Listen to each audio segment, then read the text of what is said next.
ಅನುದಾನ ಹಂಚಿಕೆಯಲ್ಲಿ ತಾರತಮ್ಯ ಮಾಡಿದ್ರ ಡಿಸಿಎಂ ಡಿಕೆ ಶಿವಕುಮಾರ್ ತಮ್ಮ ಆಪ್ತ ವಲಯದಲ್ಲಿ ಗುರುತಿಸಿಕೊಂಡವರಿಗೆ ಮಾತ್ರ ಅನುದಾನವನ್ನ ಹಂಚಿಕೆ ಮಾಡಿದಾರಾ? ಸ್ವಪಕ್ಷೀಯ ಶಾಸಕರ ವಿರುದ್ಧವೇ ಉಪಮುಖ್ಯಮಂತ್ರಿಯಿಂದ ಆದಂತ ತಾರತಮ್ಯ. ಜಲಸಂಪನ್ಮೂಲ ಇಲಾಖೆಯ ಅಂಕಿಅಂಶಗಳೇ ಹೇಳ್ತಾ ಇದೆ ತಾರತಮ್ಯದ ಕಥೆಯನ್ನ. 2024-25ನೇ ಸಾಲಿನ ಬಜೆಟ್ನಲ್ಲಿ ಬೆಳಗಾವಿಗೆ ಹಲವು ಯೋಜನೆ ಘೋಷಣೆ ಆಗಿದೆ. ಅಂತರ ಕಾಯ್ದುಕೊಂಡ ಶಾಸಕರಿಗೆ ಅನುದಾನ ಇಲ್ಲ, ಅತ್ಯಾಪ್ತರಿಗೆ ಹಣದ ಹೊಳೆಯೇ ಹರಿಸಿದ್ದಾರೆ. ಸಚಿವ ಲಕ್ಷ್ಮೀ ಹೆಬ್ಬಾಳ್ಕರ್ ಲಕ್ಷ್ಮಣ ಸವದಿ ಕ್ಷೇತ್ರಕ್ಕೆ 100 ಕೋಟಿ ಅನುದಾನ ಸಿಕ್ಕಿದೆ. ಸಚಿವ ಸತೀಶ್ ಜಾರಕಿಹೊಳಿ, ಕಾಂಗ್ರೆಸ್ ಶಾಸಕರಾದ ಮಹಾಂತೇಶ್ ಕೌಜಲಗಿ, ಅಶೋಕ್ ಪಟ್ಟಣ್, ಗಣೇಶ್ ಹುಕ್ಕೇರಿ, ವಿಶ್ವಾಸ್ ವೈದ್ಯ, ರಾಜು ಕಾಗೆ ಕ್ಷೇತ್ರಕ್ಕಿಲ್ಲ ಅನುದಾನ. ಬಿಜೆಪಿ ಶಾಸಕ ಬಾಲಚಂದ್ರ, ರಮೇಶ್ ಜಾರಕಿಹೊಳಿ ಕ್ಷೇತ್ರಕ್ಕೂ ಕೂಡ ನಯಾ ಪೈಸೆ ಇಲ್ಲ. ಅನುದಾನ ಇಲ್ಲದೆ ಕಾಂಗ್ರೆಸ್ಸಿನ ಶಾಸಕರ ಕ್ಷೇತ್ರದಲ್ಲೇ ಅಭಿವೃದ್ಧಿ ಕುಂಠಿತ ಆಗಿದೆ. ಸ್ವಪಕ್ಷೀಯ ಶಾಸಕರ ವಿರುದ್ಧವೇ ಉಪಮುಖ್ಯಮಂತ್ರಿ ತಾರತಮ್ಯ ಮಾಡಿದ್ರ? ಜಲಸಂಪನ್ಮೂಲ ಇಲಾಖೆಯ ಅಂಕಿಅಂಶಗಳೇ ಹೇಳ್ತಾ ಇದೆ ತಾರತಮ್ಯದ ಕಥೆಯನ್ನ. ಅಂತರ ಕಾಯ್ದುಕೊಂಡಂತಹ ಶಾಸಕರೇನಿದ್ದಾರೆ ಅವರ ಕ್ಷೇತ್ರಗಳಿಗೆ ಅನುದಾನವೇ ಹೋಗಿಲ್ಲ. ಅತ್ಯಾಪ್ತರಿಗೆ ಮಾತ್ರ ಹಣದ ಹೊಳೆಯನ್ನೇ ಹರಿಸಿದ್ದಾರೆ. ಅವರ ಕ್ಷೇತ್ರಗಳಿಗೆ ಅನುದಾನ ಹೋಗಿದೆ. ತನ್ನ ಜೊತೆ ಯಾವೆಲ್ಲ ಶಾಸಕರು ಸಚಿವರು ಅಂತರ ಕಾಯ್ದುಕೊಂಡಿದ್ರು ಅಂತವರ ಕ್ಷೇತ್ರಕ್ಕೆ ಅನುದಾನ ಭಾಗ್ಯವನ್ನೇ ಕೊಟ್ಟಿಲ್ಲ.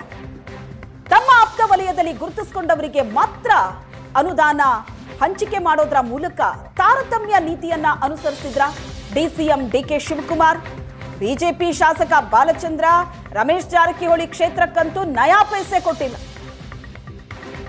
ಆದ್ರೆ ತನ್ನ ಪಕ್ಷದ ಶಾಸಕರು ಪ್ರತಿನಿಧಿಸುವಂತಹ ಕ್ಷೇತ್ರಕ್ಕೂ ಕೂಡ ಅನುದಾನದ ವಿಷಯದಲ್ಲಿ ತಾರತಮ್ಯ ಮಾಡಿದ್ದಾರೆ.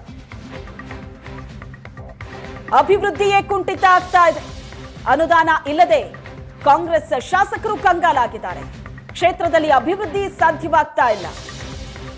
ಸಚಿವ ಸತೀಶ್ ಜಾರಕಿಹೊಳಿ, ಕಾಂಗ್ರೆಸ್ ಶಾಸಕರಾದ ಮಹಾಂತೇಶ್ ಕೌಜಲಗಿ, ಅಶೋಕ್ ಪಟ್ಟಣ್, ಗಣೇಶ್ ಹುಕ್ಕೇರಿ, ವಿಶ್ವಾಸ್ ವೈದ್ಯ, ರಾಜು ಕಾಗೆ ಯಾರ ಕ್ಷೇತ್ರಕ್ಕೂ ಅನುದಾನ ಸಿಕ್ಕಿಲ್ಲ. ಸಚಿವೆ ಲಕ್ಷ್ಮೀ ಹೆಬ್ಬಾಳ್ಕರ್ ಲಕ್ಷ್ಮಣ ಸವದಿ ಕ್ಷೇತ್ರಕ್ಕೆ 100 ಕೋಟಿ ಅನುದಾನ ಹೋಗಿದೆ.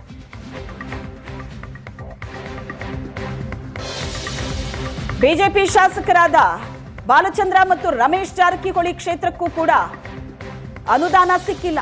ಯೋಜನೆಗಳು ಅನೌನ್ಸ್ ಆಗಿದೆ. 100 ಕೋಟಿಯ ಯೋಜನೆಗಳು ಬಜೆಟ್ನಲ್ಲಿ ಅನೌನ್ಸ್ ಆಗಿದೆ. ಲಕ್ಷ್ಮಣ ಸವದಿ ಕ್ಷೇತ್ರಕ್ಕೆ 1400 ಕೋಟಿ ಯೋಜನೆ. ರಮೇಶ್ ಜಾರಕಿಹೊಳಿ ಕ್ಷೇತ್ರಕ್ಕೆ ಅನುದಾನ ಸಿಕ್ಕಿದೆ. ಈಗ ಸಚಿವೆ ಲಕ್ಷ್ಮೀ ಹೆಬ್ಬಾಳ್ಕರ್ ಕ್ಷೇತ್ರಕ್ಕೆ ಮತ್ತು ಲಕ್ಷ್ಮಣ ಸವದಿ ಕ್ಷೇತ್ರಕ್ಕೆ 100 ಕೋಟಿ ಅನುದಾನ ಹೋಗಿದೆ.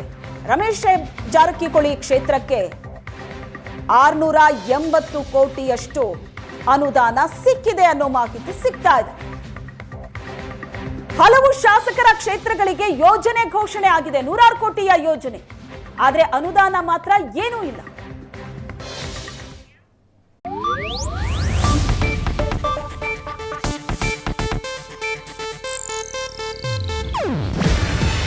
ಇದು ಏಷ್ಯಾನೆಟ್ ನ್ಯೂಸ್ ನೆಟ್ವರ್ಕ್ ಪ್ರಸ್ತುತಿ. ನೀವು ನೋಡ್ತಿದ್ದೀರಾ ಏಷ್ಯಾನೆಟ್ ಸುವರ್ಣ ನ್ಯೂಸ್.